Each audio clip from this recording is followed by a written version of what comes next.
This week on Reliving the Extreme, we are discussing the episode of ECW from September the 5th, 1995.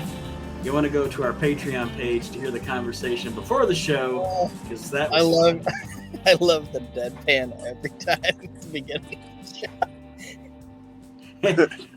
Aaron knows we're usually having a conversation that is already off the rails, and I decide at that point to pull the trigger. It's time to start the show, and here we go. I'm Nate Maxon, along with my brother Aaron.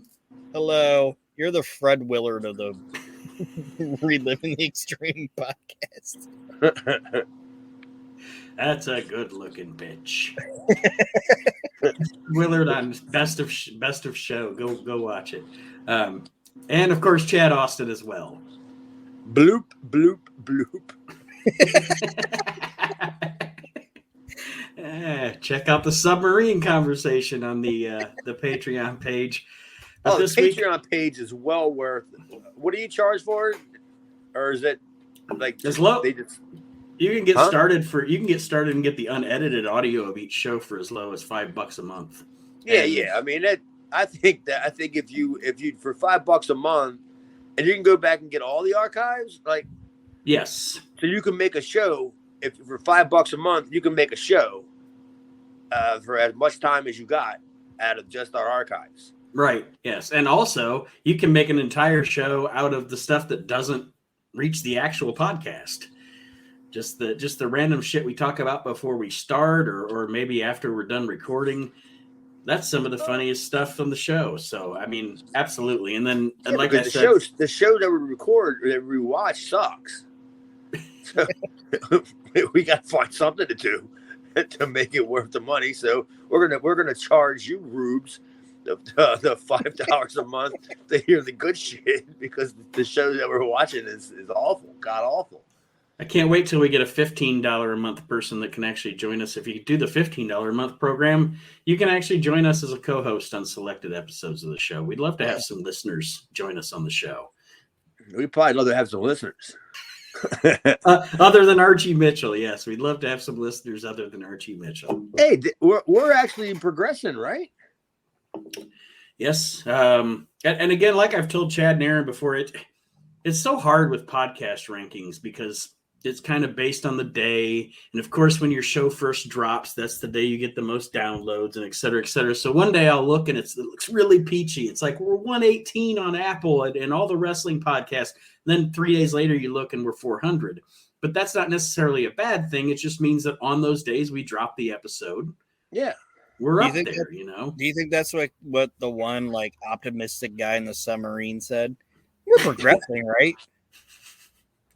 I thought it was about the first about guy dropping. The first guy died, so then the second guy was like, "Well, that's more oxygen, right?" Yeah, we're progressing, right? And then it collapsed like a Pepsi can. Yeah, dude, that had to suck for the one last. There had to have been one guy still alive when that happened, and he had to be like, "Fuck, why couldn't I just go to sleep?" Every other corpse has started shitting itself. And what a bad day for that guy. Why do I have to be so healthy?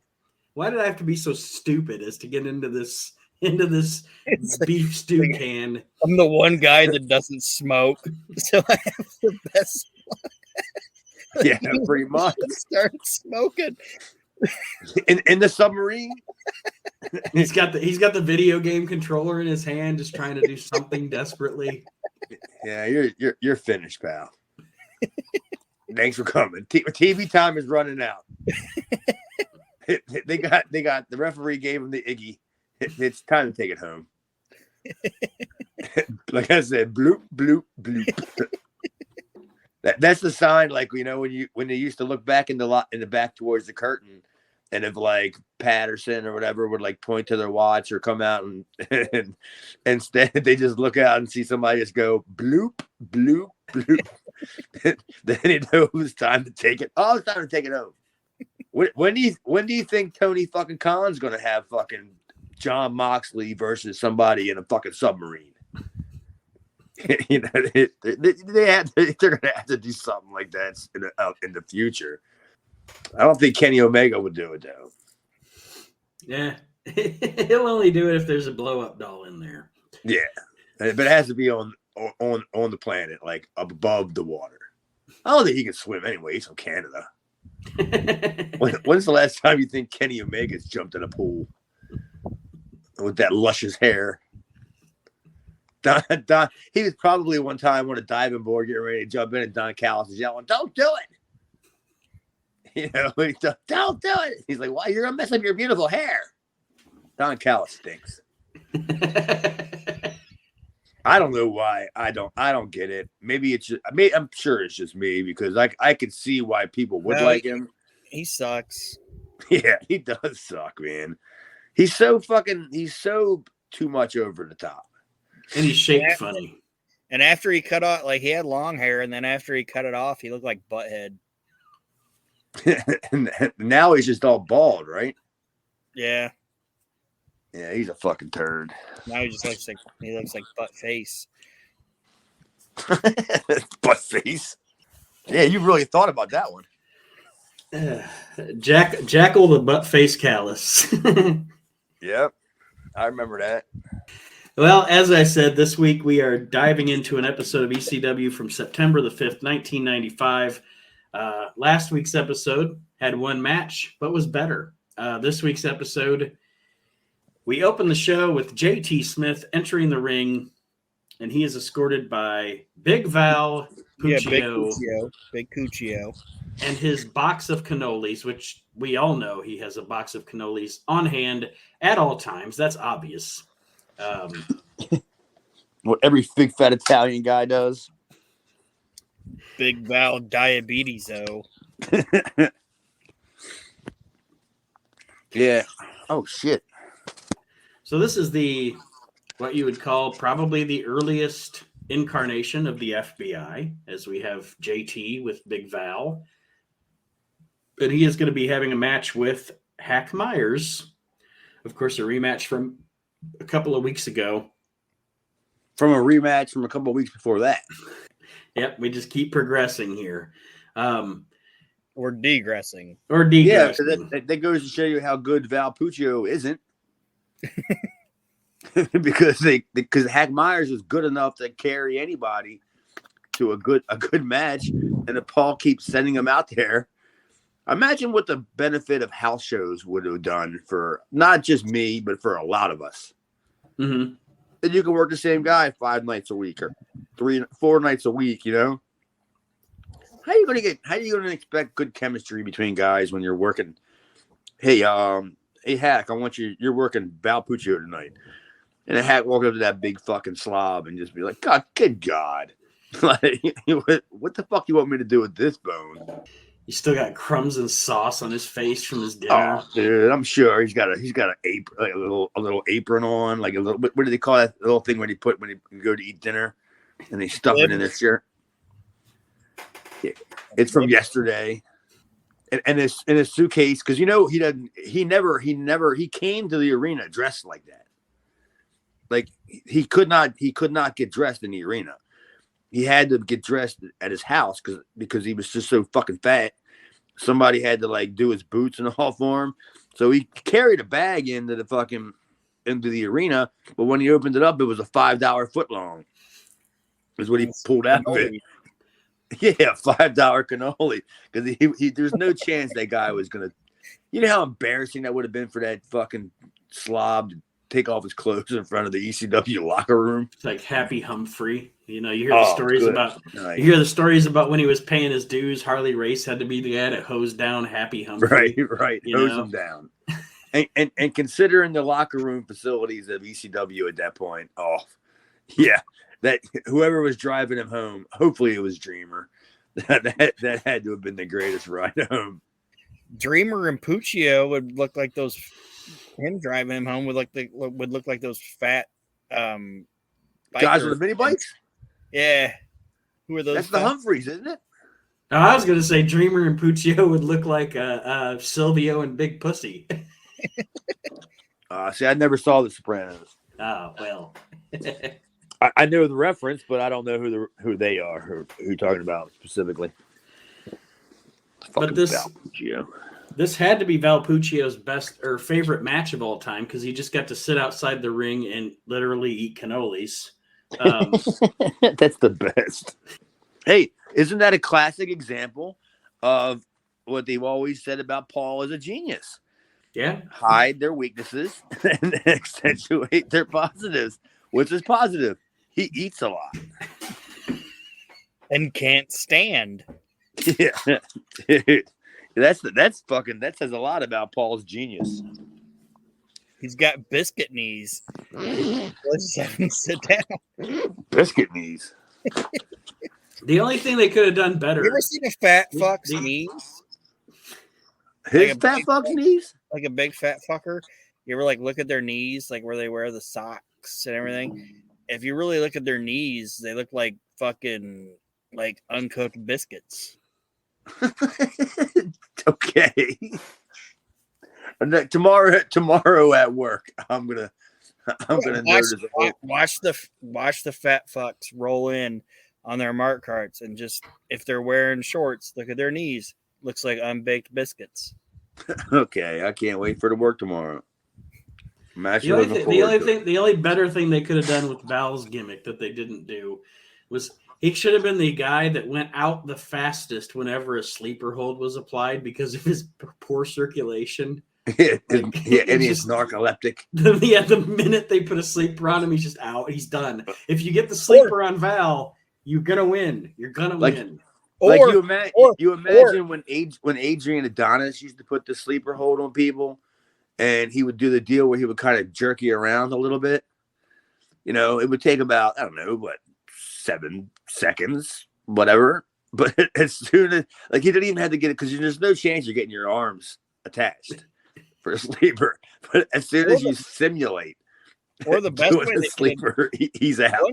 One thing they could have done, like I watched old shit from Gorgeous George when he was in like California and New York. He'd put on like a breathing machine between the falls, and the machine would say Florida Air, and he'd put on Gorgeous George. He'd put on between falls. He'd put on a mask, and it said Florida Air. And are you ribbing me? No, and he'd put it on. Say they would go to put the sleeper hold on Puccio, and then he put on his apnea machine. Dude, and it would for some reason, I by the time I caught up to you above where you were going, that was going to be my next thing. the apnea machine. Yeah. The CPAP. Yeah. The VPAP. There you go. His nurse the put it on machine. That's Val's comeback spot. Yeah. The apnea machine. The At Machine. He's like his favorite wrestler is Tony At Machine. We have the human suplex machine. The human At Machine. That's right, brother. Breathe if I allow it. I choke him out and he brings him back to life. Well, to capitalize on the last match that Hack and JT had, at one point during this match, JT goes and he pretends he's going to do the over-the-top spot because we know the last time they had a match, he crashed and burned, got a golf ball-sized knot on his head. This time he fakes it out, doesn't do it. And I thought it was great. The ECW crowd actually popped me here because he does not do the over-the-top spot, and they just start chanting, "You still suck." And I thought that he still did suck because he didn't even do the flip back right. Like he didn't even look good when he went like how Ray would do it, where like he'd hit the rope and then flip back out and jump over. Like either JT was a fucking idiot and didn't know what he was doing and fucked it up, or he was a genius and did this and messed it up on purpose. That's actually a question that I wrote down for Chad. Chad, with JT, do you think, was it real or was it Memorex? Was he really that fucking goofy, or did he realize that he was kind of that goofy and capitalized on it as part of his gimmick? Well, honestly, I'm just trying to figure out how many more of them spots are after this and how many more were before this. because I do know the first couple were completely accidental. And I don't know, are we still in the first couple of them spots? Yeah. Because I do know that at a certain point, Paul would tell JT to, put a spot in where you botch it. And I'm thinking like, okay, the over the top rope where he banged his head, the Mike Awesome, break the back. And then what was the next one? Was it this one or was it after? Yeah, that? yeah, no, the next one was this. Or So the last couple of weeks been, ago. This could have been legitimate. The last one was him jumping over to try to hit Hack, and his knee pads got caught, and he smacked his fucking head off the concrete. In this match, he goes to do it again, but he, like I said, he hits the ropes, and he kind of does hits it, and he does like a handstand, hits the ropes, drops on his feet, and stumbles a little bit. Oh yeah, that probably could have been the beginning of the let's fuck it up on purpose shit. I didn't catch it because, like I said, I was in a rush watching it, and I was trying to log on and everything, so I really didn't catch that actual spot. But yeah, that could have been. Wait a minute, I'm on this fucking show. Yes, you are. Oh. Well, as this match goes along, Joey Styles cracks bunches of fat jokes about Val Puccio. I didn't write any of them down. Aaron, did you? There was too many of them. they were. Yeah, it was rapid fire. It was rapid fire from Joey on the fat jokes on Puccio. Even for Joey, because Joey's great at letting things breathe. But he was obviously seeing that Puccio couldn't breathe. Yeah, I was gonna say that. But I didn't write down any of Joey's jokes. But the guy that always has the signs that he had a sign that said Dusty Puccio. Jesus, boy, I'm sure Dusty was proud of that one. I'm all fat and shit, but I ain't fucking coming to the ring eating cannolis. Fat. Good Lord, Val Puccio. There's no chance he's still alive, right? Oh, no. There's 5 people inside of him. We've discussed his death enough on the show that I've memorized that he died in 2011. Yeah. Nate chopped his body in half and counted the rings. He's like, oh, 2011. I'm fucking Val Puccio's biographer at this point. Yeah, it's just that you just know when he died, though. You know that he stunk in the ring and he died. And actually stunk. He actually smelled like Parmesan cheese. Oh yeah, totally, dude. He smelled like a mall pizzeria. That's what he smelled like. This motherfucker smells like a Sbarro. Yeah. Bobby Heenan said, "Oh, it smells like an old Buick and a sock." Yeah, well, yeah. I think the Sbarro is pretty much what it was. The next episode that we have no legs on, that's like a minute show. We should just do fucking Val Puccio's book. Do we only have a minute to do? Like the next bad show, I'll just read you guys Val Puccio's Wikipedia and see how far we get with that. All right, I'd love to know what I know. He did work for what, the Savoldi's? Yeah, he had to have. I think that's where they found him. I mean, you don't need to look hard. He's pretty large, but yeah, he would have had to have been a Tommy Dreamer, Taz, find clearly. Unless, because I know Paul didn't work for the Savoldi, so I wouldn't think Paul found him there. So he would have had to been either a Dreamer or a Taz find. Yeah, they're like, we found a guy that's wider than he is tall. There's got to be something there. He's wider than he is tall. He's like 5'4" tall and 5'6" wide. I think you're shortchanging him. They're like, we found this monstrosity. Monstrosity. We found 5 people that were in the submarine in them. That's what he had. That's what he had for lunch, a submarine. We found this bean bag with feet. Beanbag. Big Joe. He's a Big Joe. Big Joe Puccio. You know what I'm talking about, right? Yes. Because I got one. It's Big Joe Puccio. Big Joe Puccio.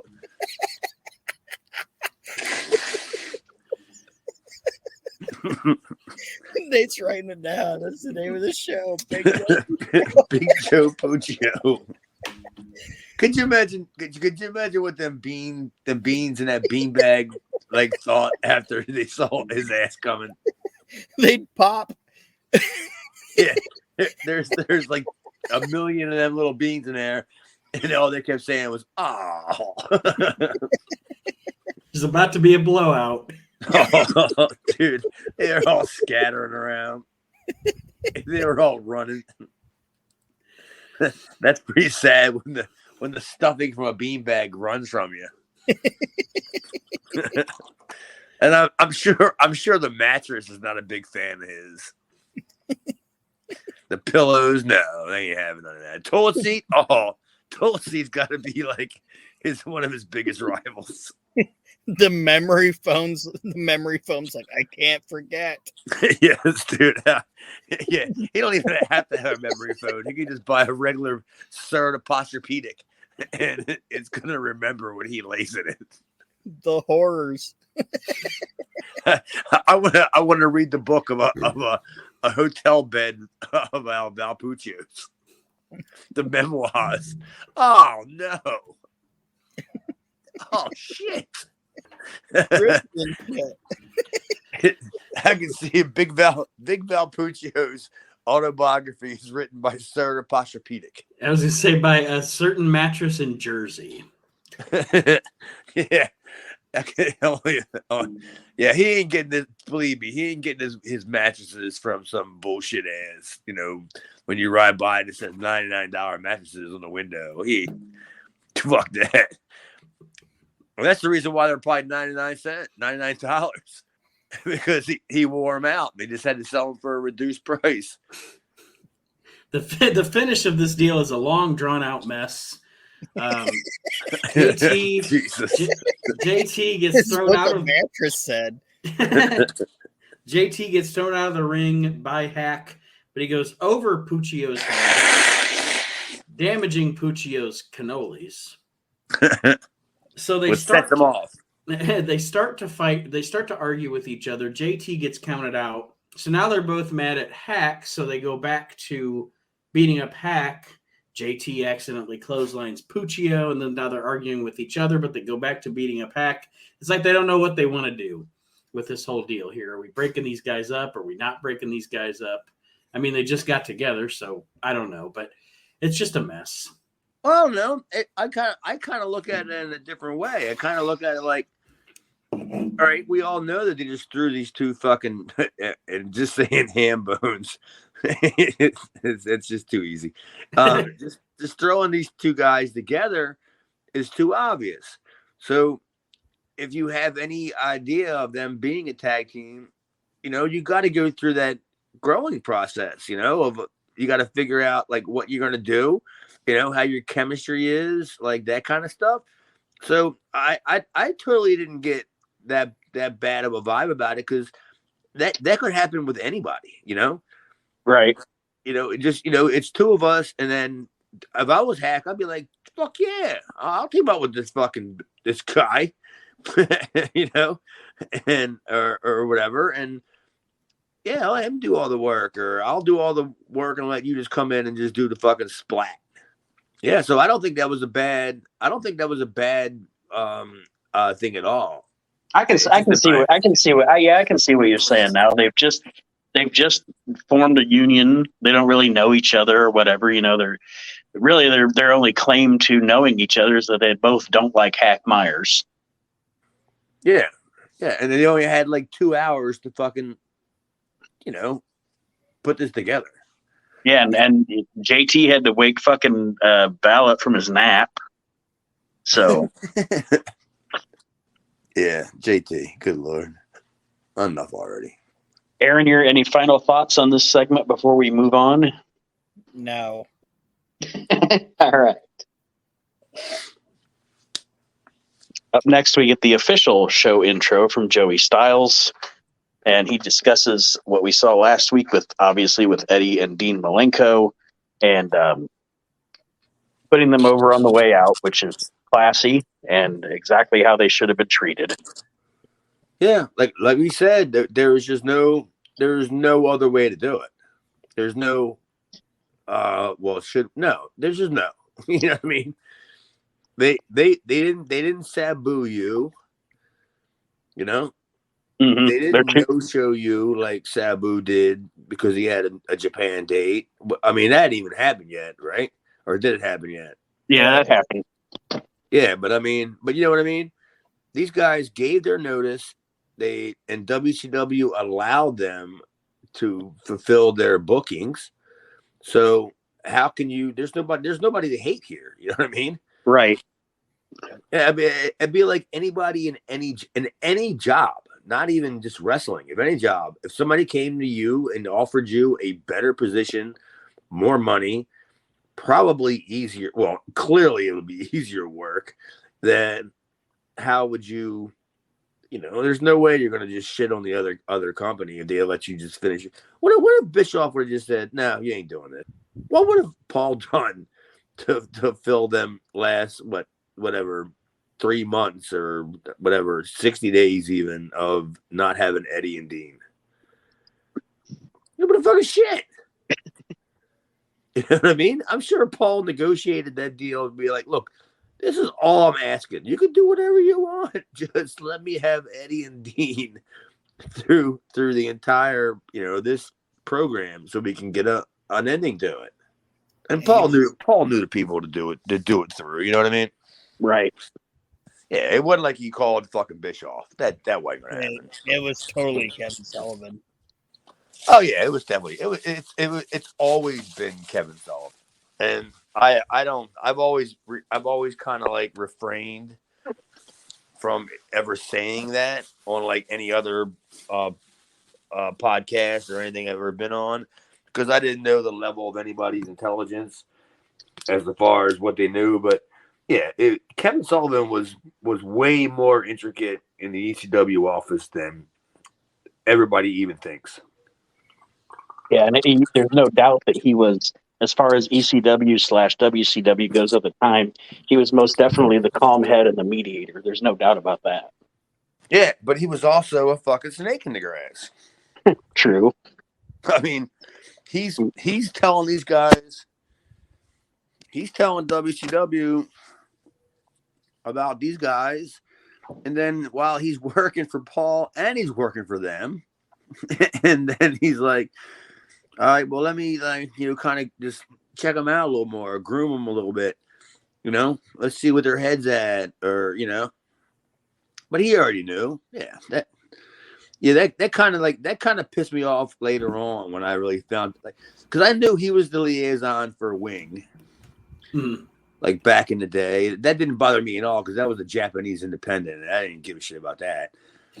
But when he became a WCW guy and he was there, all of a sudden I started seeing all the guys leaving, going to WCW. Wondering how they got there. Oh, fuck, Kevin Sullivan works there. I see. Now I'm starting to put the pieces together. And the worm has turned. Yeah. Yeah. It's like later on, we're not there yet, but like later on, like they said like Todd was like a mole and a couple other people, but it was all Kevin Sullivan. He knew what he was fucking doing. Oh, Todd knew? Well, no, like they said like Todd was a mole and all like I think they claimed like Perry Saturn was a mole. Well, I can see that. He's just an idiot. Yeah. But why do you think Todd would have been considered a mole? I actually pre-ordered his book that he's got coming out because, I mean, it's Todd and it's Paul, and Todd says, Paul's got to tell his version of the story over and over and over again through the WWE, but Todd says he's going to tell the real story. So, knowing Todd and Paul both, Chad, do you think Todd's story is going to be the most legit version of the story? No. They also said Alfonso was a... Oh, seriously, you go by his character on television. Of course he was. I mean, in wrestling, we don't call them moles anyway. You know what we call them? Stooges.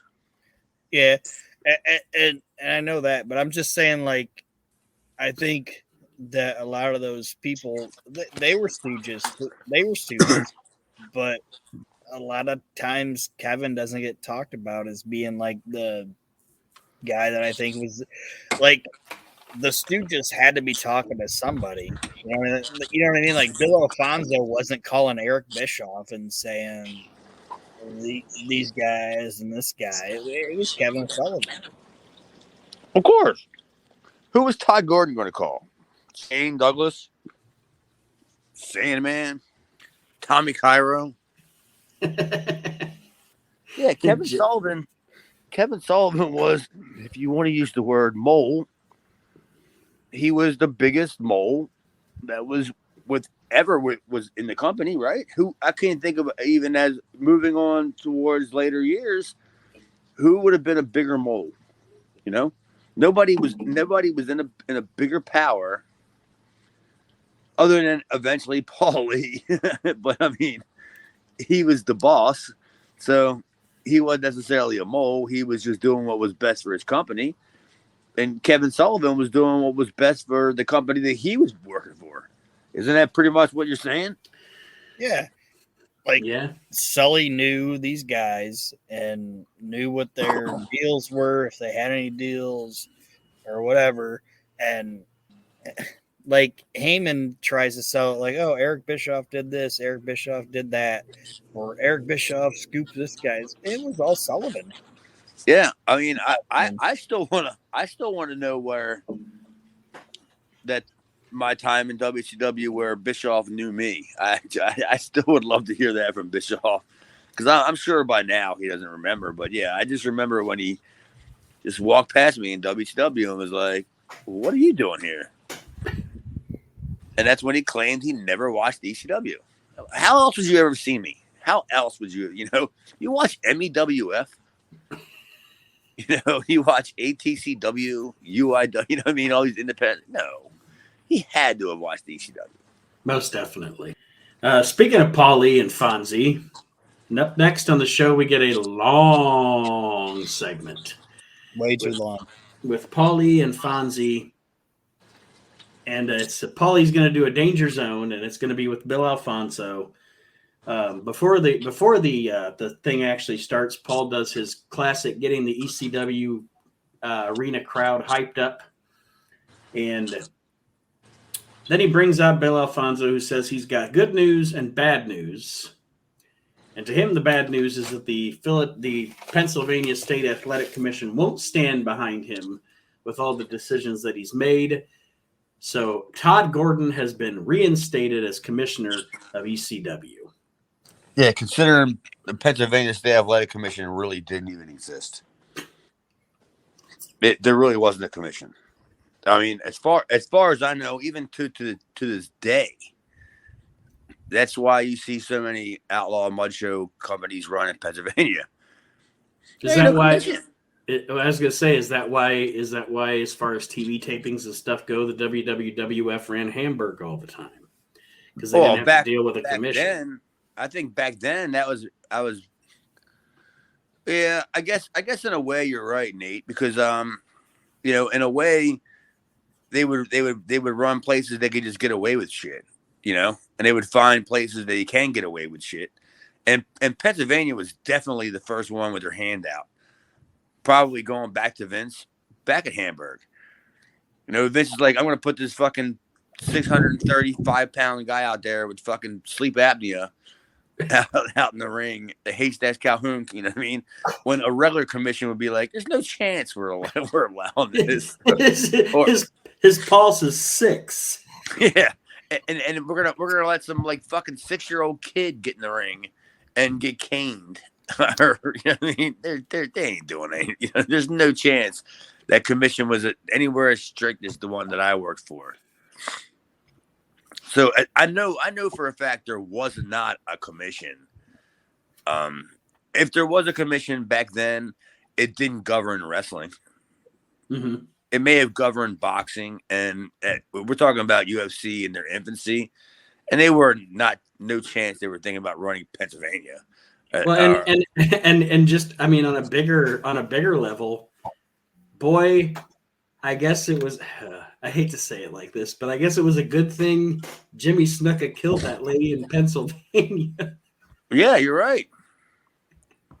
They look the other way at everything, littering, you know, public fucking mopery, murder. They just look the other way on everything. Yeah, they'll look at New Jersey or Maryland or New York. That's what they did. Pennsylvania just looked at the other three and just said, "What would they do? Let them deal with it. We ain't got a time for this." Because Pennsylvania it's stupid. Because I don't know about you guys in Ohio, but you know what a Commonwealth state is, right? Yes, that's what Pennsylvania is. Yeah, I was gonna say my wife's from Kentucky, and Kentucky's a Commonwealth. So yeah. Well, they're a common unwealth state. She would say the same thing. She was like, "I don't care if it's Ohio or where it is, but I need to get the fuck out of Kentucky." Yeah, yeah, but for them to be a Commonwealth state and to allow these certain counties to basically govern themselves, it was like, just look the other way. You know, like Paul couldn't have picked a better place to do this at. You know, it had to be Philadelphia. Because they just didn't give a fuck. they didn't give a shit about anything. Yeah, all right. Well, just cut us a check. I mean, I don't know if I've even told you about in Maryland about the blade, right? Like Maryland dropped a blade gimmick way before like anybody else did.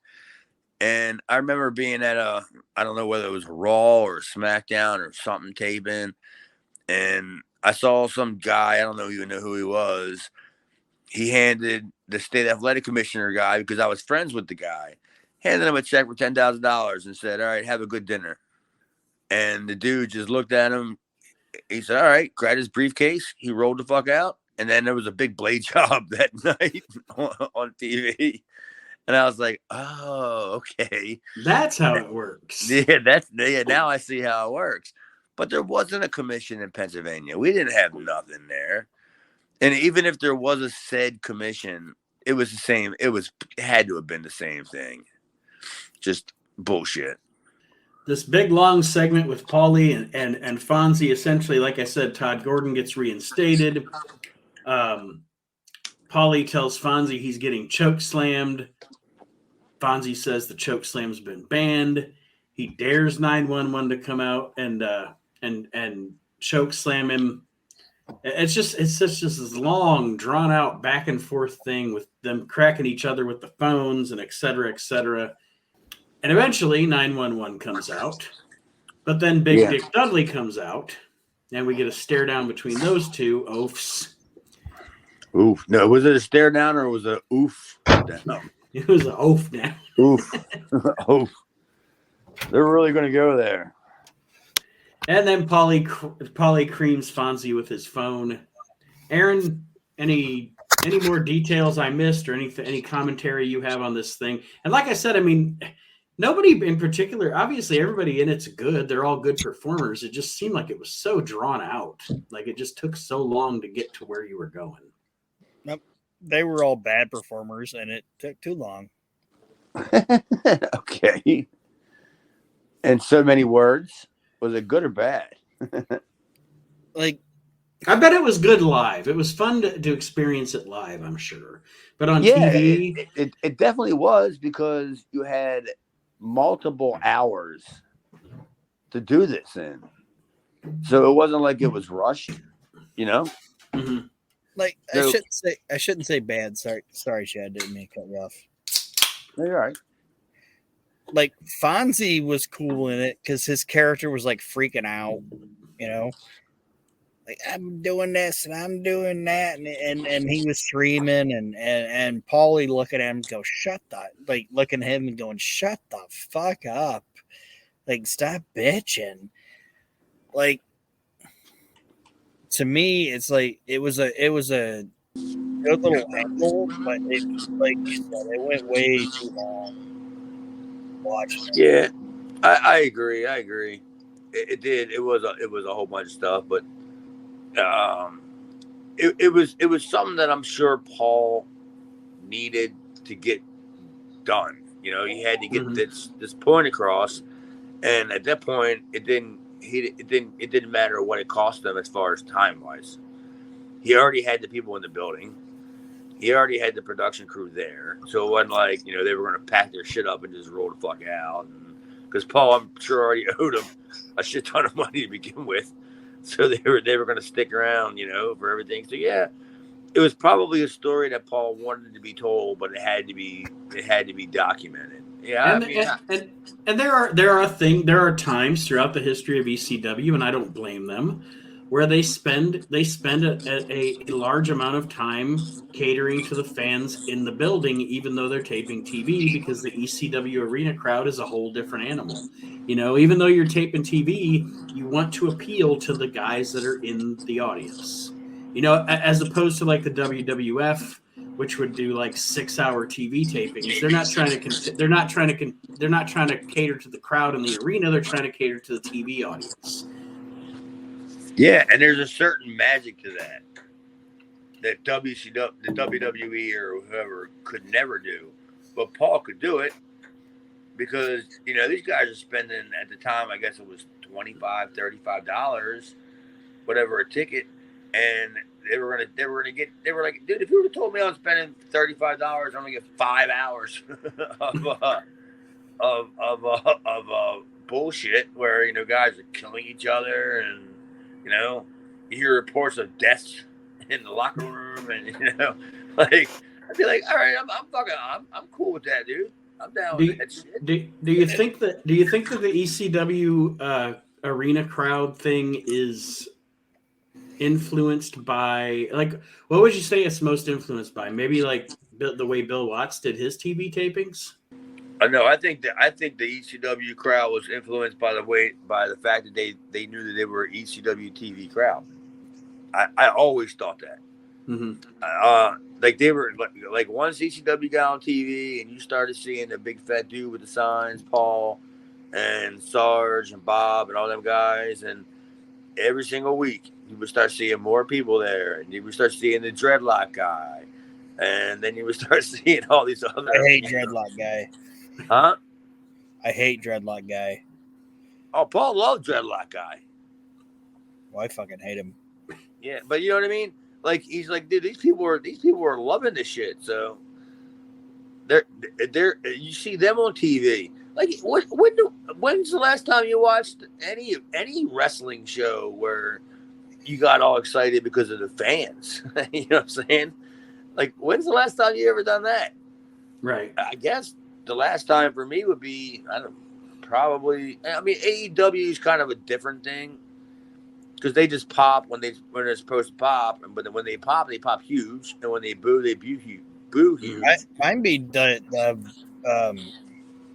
Vlad from WWF. Vlad. Yeah, the mixed dude. You guys don't know who I'm talking about. That's okay. Well, I'm already done with Vlad. Whatever. Bladder?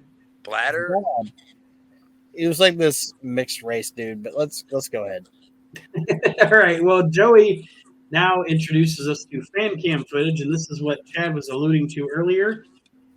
Fan cam footage of an event from Jim Thorpe, Pennsylvania, and the match is Sandman and Chad Austin, and pretty much Sandman canes the shit out of Chad.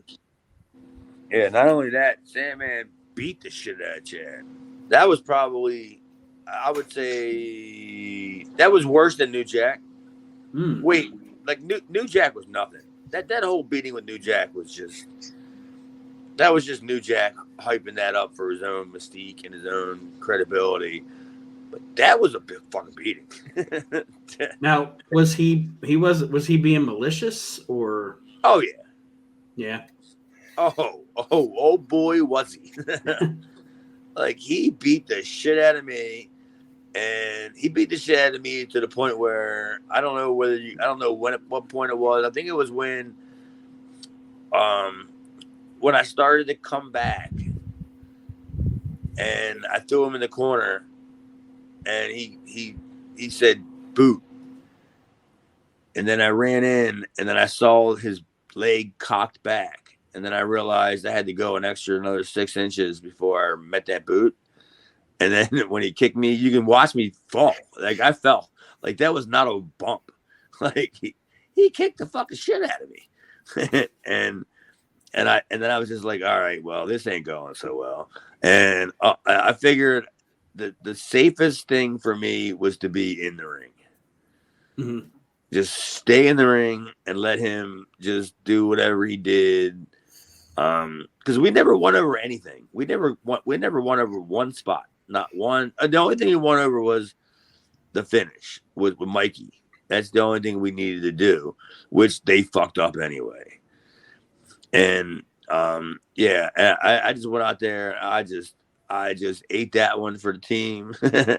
That's it. All right, man. Whatever. Because you could tell, like, when he backed me in the corner and then he chopped me. And then he chopped me again because he did them fucking stupid open hand chop gimmick. Right. And I hated it. Everybody hates them. So that's when I spun him around. And then I started chopping him like the way we chop.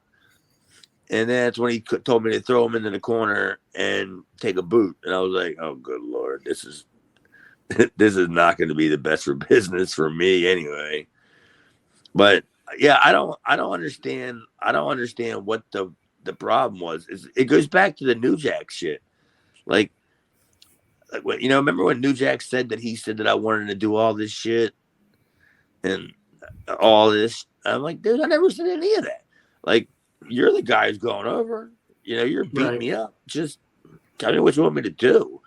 But you ain't gonna take advantage of me. And I considered Sandman as he fully took advantage of me. He beat the fuck out of me, And plus, the building that we were at was on a cliff. Like, our dressing room was outside on a deck that overlooked a canyon, like the mountains. Do you think I wanted to get into a fight with the Sandman out on a deck that overlooked the canyons of a mountain? Fuck no. After that match was over, I packed my shit. I didn't even say goodbye to anybody. So I'm getting the fuck out of here before Sandman comes looking for me. And he's going to throw me over that fucking goddamn railing, And ain't nobody going to find me except Bigfoot. It'll be easier to find that fucking submarine than it will be to find me in that fucking terrain. So, yeah, I don't know what went wrong, man, because, now it's starting to get to the point where you almost want to think, is it me? Because I already had a problem with New Jack. Now I have a problem with Sandman. And I'm thinking, like, is it me?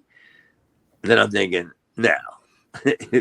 it's their egos. Yeah. Well, they didn't want to do business. That's what I was asked. Hack, good What's guy that? or asshole? That's what I was gonna ask, is Hack a good guy or an asshole in real life? Oh, he's a dick. Sandman, right? Yeah. Yeah, he's a dick. It's I see you out there. Anything you want to do? I see you out there. I've always thought of Sandman as one of those guys because you can go down the ECW roster and say yes or no. But I've always thought of him as one of those guys that if ECW never existed, he never would have fucking made it. He never would have existed. Yeah, that's right. He would never would. Like you can say, oh fuck, obviously Raven would have existed. Obviously Rob Van Dam would have existed in the world without an ECW. And I know we shit on him, but Tommy would have. I think Tommy would have had a spot. Yeah, I mean, he would have been. Tommy would have been a Sal Sincere at least. Tommy would have been.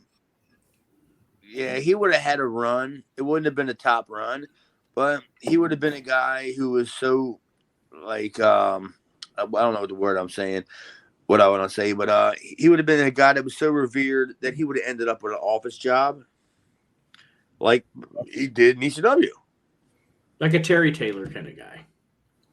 Yeah, but Terry Taylor was a stooge. Oh, no doubt. Tommy probably would have been. I don't think Tommy would have. I think Paul taught Tommy the right way. I don't think Tommy would have done that because I still think Tommy wouldn't do. Believe me, don't get me wrong. I don't have a lot of good feelings for Tommy Dreamer. Not a big fan, like personally. But that's nothing to do with even wrestling. I just think he stinks. But yeah, as a backstage guy. Yeah, I don't think Tommy would have done that.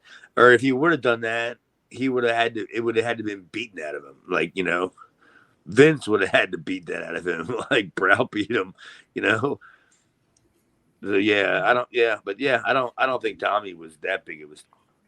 Well, the gist of this, so like ECW, no ECW, Sandman has no career. Is that what we're getting at? All right. Well, I mean, he had an opportunity when he went to Memphis. That was his would have been his first break. Look where that got him. He got him his fucking 4 weeks in Memphis. Before, like I lasted longer. I lasted 6 months in Memphis. And Sandman lasted 4 weeks. Yeah, he would have been a wetsuit and a surfboard right out of the business. Dude, yeah, he was terrible. Came to be. Yeah, he was. I don't know. I don't know what it is about Hack. The only good thing about Hack was he was smart enough that wherever he traveled, he had a van, like a luxury van, like not a big like trailer thing, but a luxury van. That's smart. I'm driving a fucking Mitsubishi Mighty Max pickup truck. 2 seats. Like really one bench seat. So I ain't taking anybody with me because I need a place to sleep. So that was the only thing smart about him. So he was in Memphis for 4 weeks. He gets there, debuts, beats Lawler Monday night at the Coliseum. Probably does a DQ finish the next week. Lawler beats him the next week. And then thanks for coming. It's when they give you the booking sheets. And then you only see you got one town. Oh, I can't stay here for one town. That's how I got fired from Memphis. You got one town for the month, and you're not even guaranteeing the $40 a night anymore. That's when I realized, I'm finished. But that's how they do with everybody. It was much easier than just actually firing people. You starve them out of town. You starve them. But luckily for me, I didn't starve because I saved my money. And I went down there with a budget of how much I could lose before I had to leave. And it was pretty much dead balls accurate, man. Like I didn't book it. I didn't book it this way or anything. I thought eventually, okay, maybe I'll start making some money, put some money back in and whatever. But no, I was pretty much dead balls accurate. By December of that year that I was down there, I only had like $140, whatever, left in the bank of my savings for what I had allowed to go. I took $10,000 down there. I lost $10,000 in about 7 months. Going to Memphis is like going to Vegas. Yeah. Because I wasn't stupid. I wasn't going to sleep in my car. Mm-hmm. Like I was one of the only guys that got hotel rooms every night. I was one of the only guys that was going out every night, going out to the bars. And I think, fuck this. I'm coming down here for the experience. I ain't coming down here to fucking wrestle. Fuck all that shit. That's just fucking the reason why I'm down here. You know what I mean? This is why I'm here. I got enough money. And the rest of the guys are all fucking Brickhouse Brown and Reggie B. Fine. We're all sleeping on the fucking side of the road where they ran out of gas. And Reggie B. Fine flagging me down. Hey man, can you stop by the no, hey, man. You better wait for fucking Bull Payne to get. He's behind me somewhere, like 5 cars. This segment, like I said, Chad gets caned by Sandman. Then Mikey comes out and makes the save and canes the Sandman. And then Mikey canes Chad. That fucking sucked. That was, I would have rather taken 10 more from the Sandman than that one from Mikey. Look where he hit me. I was going to say, with not only where he hit you, but do you think it was rough because he was on adrenaline? You know, like he's. Oh no, I don't think he did anything. I don't think it was anything malicious or anything like that. I just think is that, for one, I don't think had Mikey caned anybody before, because I would have had to have been the start. Remember how he started when the Sandman angle started? It would have had to have started at Jim Thorpe, where he started caning people. So it pretty much would have had to have been me. That was probably the first guy to take it, and I know Mikey never caned anybody before, because at that point in my career, I never caned anybody before, so I didn't know how to hit anybody. And I mean, I figure if you hit him in the back, anybody knows you hit anybody in the back, chair, whatever, table, whatever, you're not going to kill the guy. But I fed him my head, because I really didn't know. Well, I guess I did know, because the whole angle was for me to put my hand out, like I was reading for his friendship. Mm-hmm. And that's when he came me. But I had no idea this fucking donkey dick was going to fucking hit me, like right across the face, like in between the eyes, like diagonal on my nose. Like, dude, he fucked me up. And that bump I took was my bump, what I call like my fast getaway bump. Like, don't take a bump that you're gonna possibly take anymore. Right? Don't pop back up, motherfucker. No, there's no popping back up. I took that bump and I laid there and I was like, oh, like that sucked. And I confronted Mikey years later about it. He claims, you know how they claim. I didn't know. I didn't think it was that bad. I'm just working, brother. Yeah, I'm thinking, like, dude, I didn't come out and fucking cane you. You know what I mean? Like, I knew how to work a cane. At least I knew how to work a cane better than Mikey knew how to work a cane, even though I had never used a cane either. Aaron, he just whacked me, like, legitimately. Like, he just whacked me, thinking nothing's gonna. No, it's just a bamboo stick. Fuck bamboo stick. That shit, fucking bamboo, fucking hurt. Aaron, your thoughts on this? Do you have any other thoughts on this, or? No, not really. No. All right. It was that good, Aaron? Yeah. You took a good ass beating. Oh, I did. Dude, I tell didn't even have to pretend. I tell everybody all the time, like when I get into scuffles, like at work or whatever, or shit, like anything at a bar or whatever, I always tell them, look, I might not beat you, but it ain't gonna be the easiest fight you ever had. You know what I mean? Like, when they say pack a lunch? Yeah. Fucking pack a lunch. Because, you're going to be beating on me for a while before you walk away going, this guy's done. Because I've gotten beat up by fucking how many big, like legitimately, Vader beat me up. Sandman beat me up. All these guys that beat me up. Yeah, I got beat up. I got beat up pretty good in the wrestling business. I never bitched, And what I do, I showed up the next week. Damn, he's New Jack. It didn't bother me. It's a wrestling business, isn't that what happens? So yeah, anytime I get into a fight with somebody, I just tell them right ahead. All right, you're gonna be a minute. Just tell your wife to go ahead and go to the car and pack the groceries up. You might win, but you won't forget it. Yeah. I haven't had many fights in my life, but the few I've had, it's like my fucking uppers are all my upper teeth are fake, and I'll pop them out and be like, well, you ain't gonna bust my teeth out. Yeah, I'm like that same way. I don't even give a fuck about my teeth. I'm already married and shit. Married for years now. Fuck that. She can't deal with it, then whatever. Like, you ain't gonna bust my teeth out, buddy. They're in my fucking pocket. Let's go. Yeah, that's just the way I always like. I learned that shit, just ages ago. Like, it's the wrestling business. You never know who's gonna, beat you up. And like Vader, when Vader beat me up, he congratulated me afterwards for taking a spectacular beating. Like, who the fuck does that?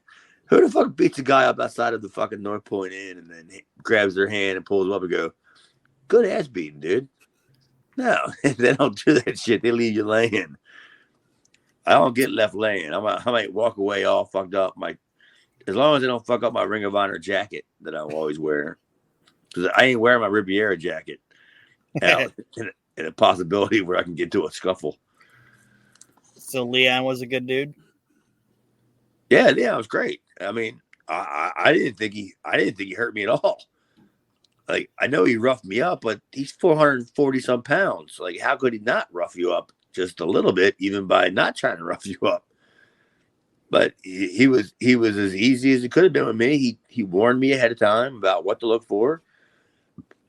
I was smart to look for it, and I took it, and it was just the fact that he fucked up his own finish. That's the only thing that hurt with me in the whole entire match, is that he fucked up his own finish.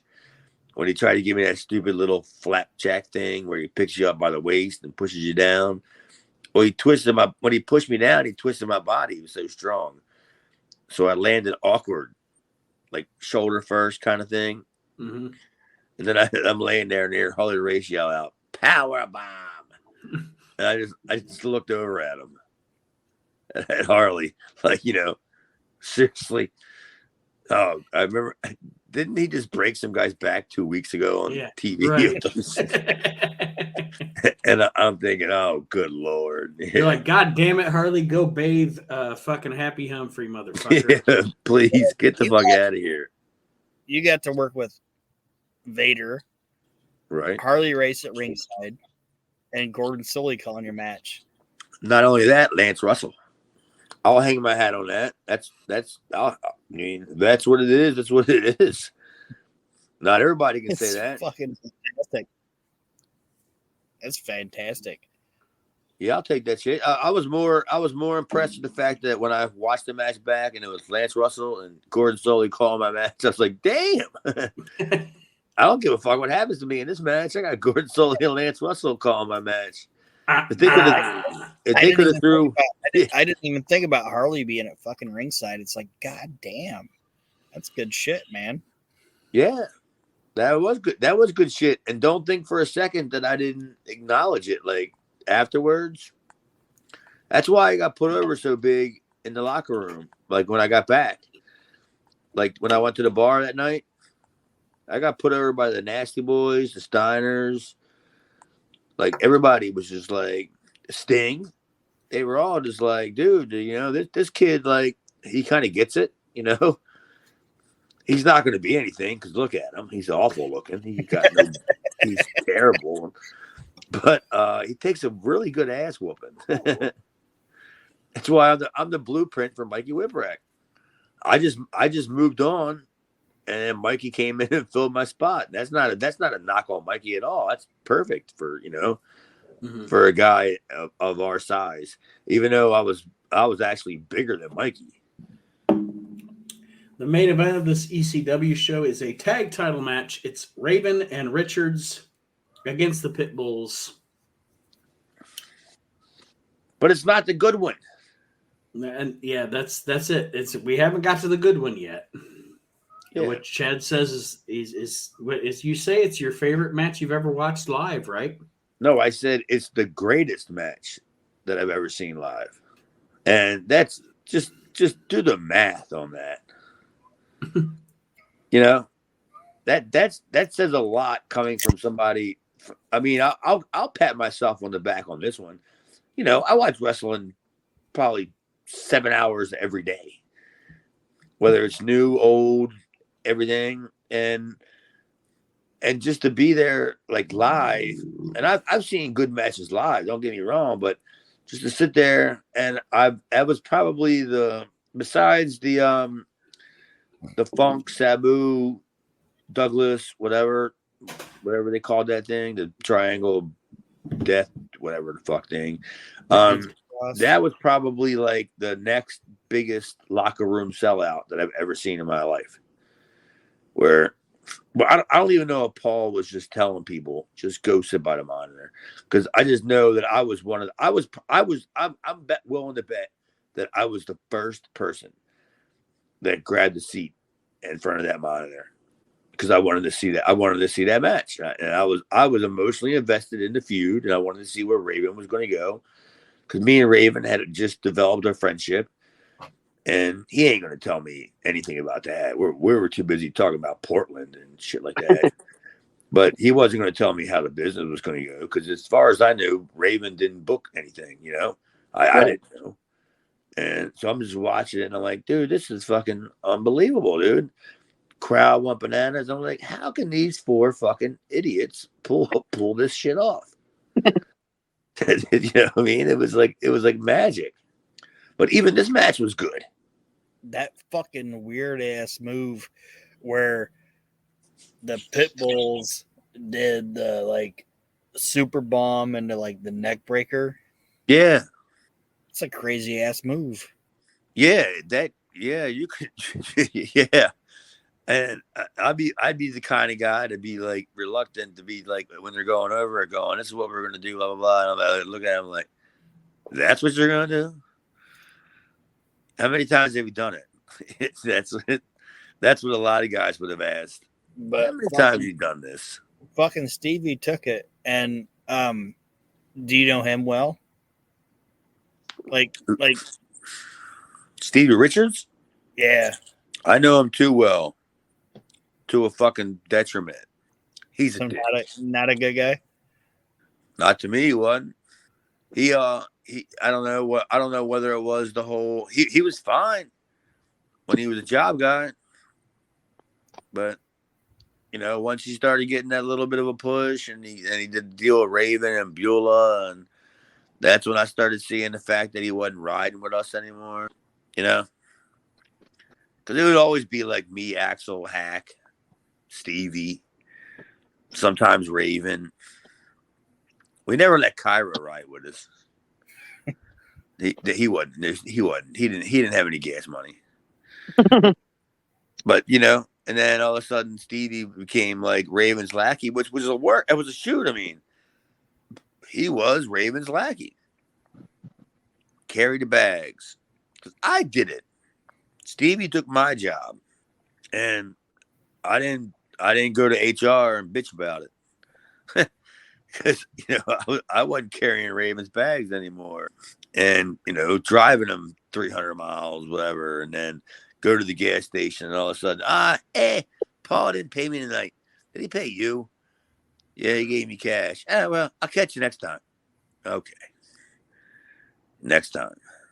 Yeah, but Stevie was not like, and he's still to this day isn't one of my most favorite people in the world. But it's not anything like I'd be willing to. I wanted to kill him or anything. I just thought that he just became kind of douchey, because I thought it all went to his head. Mm-hmm. But you know, that's just comes with the territory, you know. Yeah. I don't have any hard feelings against. I don't have any hard feelings against anybody, except for the idiots I called stealing today. Fucking idiots. But yeah, like all them guys, they were all the same, guys. All the same. Like, I think the only ones that were different at that point in time were us Maryland guys. Me, Axel, Hack, That's probably it out of us Maryland guys. Like we were the only ones that were like we were just business. It's business. We don't have to beat nobody up. You know what I mean? Right. We don't have to have not any. not trying to prove a point. Yeah, and I think that's like from where they were, because a lot of them guys are trained by Johnny Rods up there, where they had to be tough guys, they had to be shooters. You ain't got to shoot on us. You know what I'm saying? You ain't got no reason to shoot on us. We're here to do business, bro. You ain't gotta kill us. They didn't get it. This match is pretty much a means to an end. Like Chad said, this isn't the good one.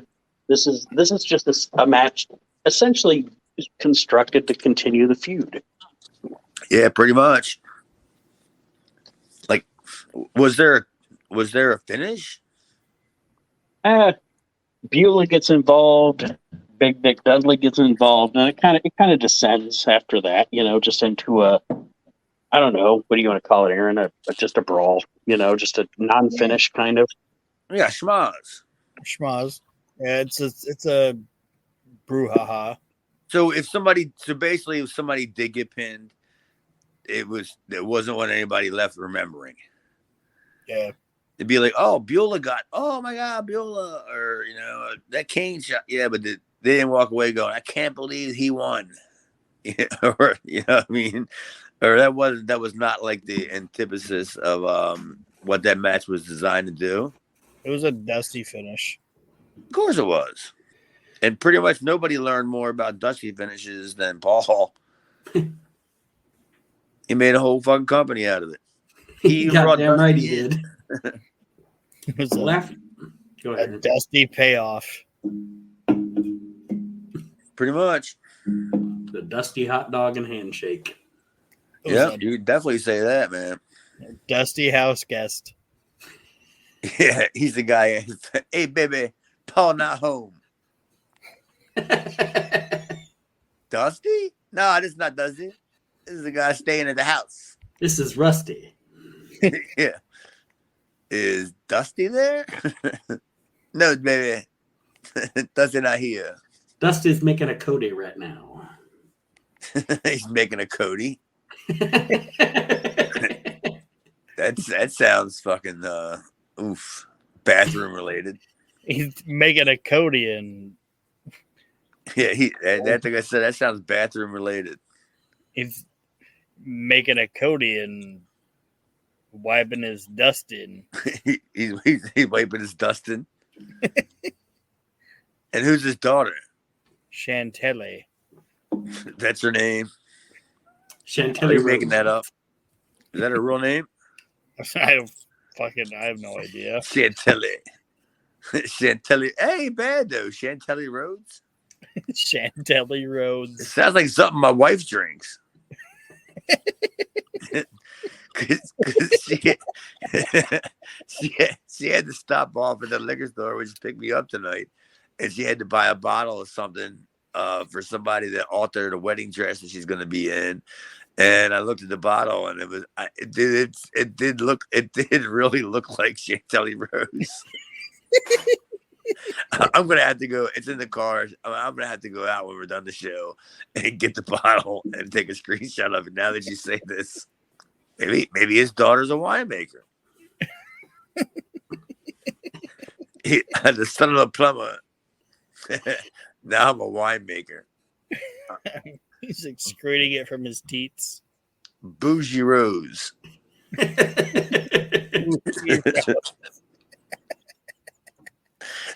That's what we need. We need a Bougie Rhodes. And we end the CCW episode with a promo from Cactus Jack. It was great. Yes. Yeah, I was going to say, which was great, by the way. Aaron, your notes on the promo? Oh, it was a great fucking promo. And I don't know all the verbiage of it. Fucking Mick's smarter than all of us. But combined. Yeah. But him talking about like it's just everything that he brought in it. It was just great. He talks about getting burned in FMW and my notes are, I don't know why I wrote this down, but something about nuking Japan and just Mick Owen. Yeah, it was No, similar to, it was him getting blown up in Japan. It was similar to like Hiroshima or something, like that kind of shit. Like the motherfucker knows how to hit the notes in a promo, man. Like he brought it, like it wasn't actually his dad, but like he brought it into his dad, like talking about being in World War II and him going to Japan and he's getting blown up fighting Terry Funk, and that brings him back to his dad and just all this shit. And it was a great fucking. Yeah, it was definitely good, and like that's pretty much when I was like getting ready to like log on to the show.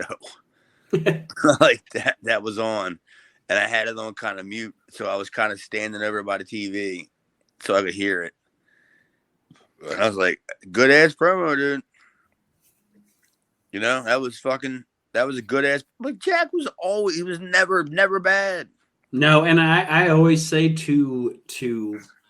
I'll say it till the day I croak. I would put any promo Mick ever cut in ECW up against any promo anybody ever cut in the history of the business. Kane Dewey. Yeah, oh, we're gonna get there. And the fucking Christmas shit and just those promos are, I don't know if I want to say the best promos ever, but there's some of the best promos ever. His run with ECW. Really underrated promo is when he's cutting that promo about the chair, and he's like talking about like Tommy sitting on the chair and all that. You guys know what I'm talking about? Yeah, I don't, but that don't mean shit. Yeah, but wait till the fucking Cactus Jack promo about the chair. It's good shit, and this one was really fucking good, dude. That's the shit that Paul made us stay for. Like he would specifically, when we would go up to get paid, he would. I don't know who else he told.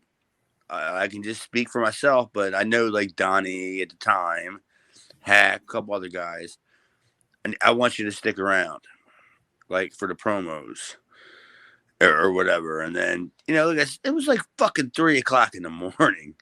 You know, at that point, I didn't give a fuck if Cactus Jack said, "Can I take your fucking order?" I wanted him to fucking get it done, but then we were watching it going, oh, if this guy can sit here at 3:00 in the morning, bloody, dirty, smelling like garbage, like he can stick around here and do this and cut a promo like that. Yeah, maybe I'll learn something from this. I'll pick something up, but no, I didn't. All I think I picked up was Axel.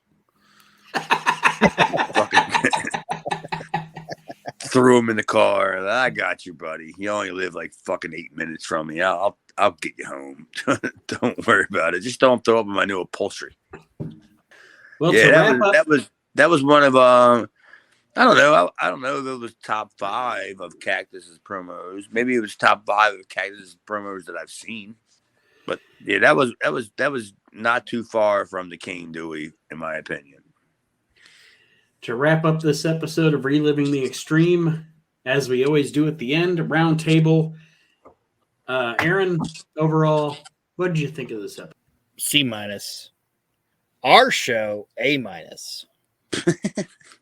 Wow. See, now we're going in completely different directions, Aaron. Because I always kind of crap on you because I think you always graded it too high.